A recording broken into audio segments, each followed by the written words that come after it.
Posible raw makatugon ng police authorities sa isang tawag ng krimen ng ilang minuto lamang. Kung paano nila gagawin niyan, alamin natin sa balitang ito ni Jackie Sai. Siniguro ng Philippine National Police o PNP ang mas mabilis na pagresponde sa mga oras na sila ay kailanganin ng taong bayan. Ayon kay Senate President Pro Tempore Ralph Recto, pinangako ng PNP ang mas mabilis na pagresponde sa mga matatanggap na reports at tawag sa loob lamang ng 15 minuto.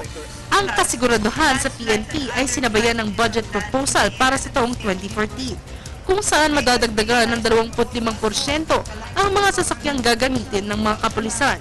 Bukas palad namang tinanggap ni Recto ang pahayag ng PNP na maaaring mapababa ang mga kaso ng krimen kung makikita ng mga masasamang loob ang siguradong pagkahuli at aresto sa mga ito. Dagdag pa ng PNP, upang masugpo ang mga kriminal sa loob ng 60 segundo, kinakailangan ng kanilang ahensya ng mga kagamitan at resources tulad ng mga high-tech gadget na sa pagdating ng mga pulis sa crime scene sa loob ng ilang segundo at hindi tatagal ng ilang minuto. Inilahad ng PNP ang nais na kabuuang 72.1 billion pesos na budget, kung saan 100 milyon ang ilalaan para sa bagong mga istruktura, 1 bilyon at 800 libong piso naman para sa mga sasakyan at 925 milyong piso para sa iba pang mga kakailanganing kagamitan.